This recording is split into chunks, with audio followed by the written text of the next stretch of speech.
Today, I want to talk to you about somebody who rejected God's altar. And I'm going to read to you from 2 Kings chapter 16, verses 10 and 11, where we read this. Now King Ahaz went to Damascus to meet Tiglath-Pileser, king of Assyria, and saw an altar that was at Damascus.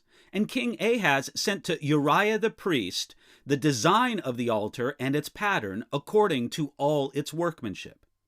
Then Uriah the priest built an altar according to all King Ahaz had sent from Damascus. So Uriah the priest made it before King Ahaz came back from Damascus. King Ahaz decided that he would rather surrender to the king of Assyria than to the King of Kings. King Ahaz rejected God and looked to this pagan ruler for help. So it wasn't strange that he decided to visit Tiglath-Pileser and make official his submission to the king of Assyria. He went to Damascus to do it, and while he was there, Ahaz saw something that pleased him. He saw an altar that was set at Damascus. He liked it so much that King Ahaz sent to Uriah the priest the design of the altar and its pattern. Using the plans sent from Ahaz, Uriah imitated the pagan altar at Damascus and had it ready by the time Ahaz returned from Damascus. Ahaz did this both to please his new master, Tiglath-Pileser, and to bring the latest trends in altar design to God's temple in Jerusalem.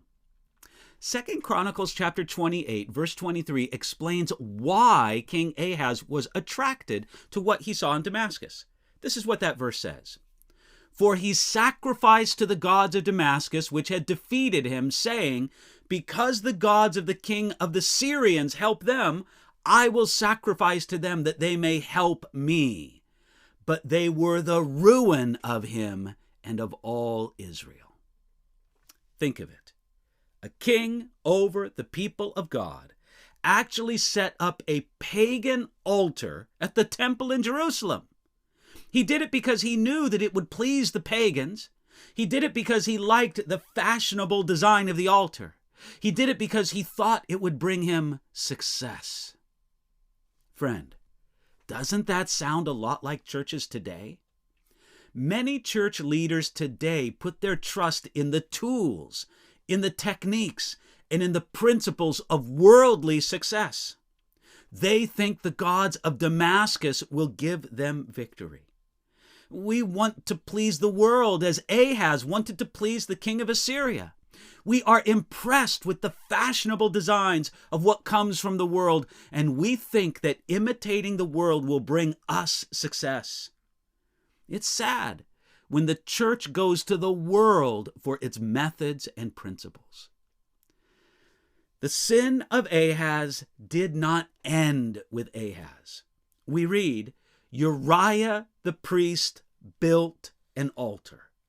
Now, of course, Ahaz was the king over Uriah. He bore the greater blame in this matter. But the high priest Uriah was also at fault. Together, they brought in something that was their ruin and the ruin of Israel. That's really the problem with the kind of compromise Ahaz allowed and promoted. Like Jesus warned, it's like the leaven or yeast spreading through a whole lump of bread dough. Let's look to the Lord more and look to the world less. We can do that today.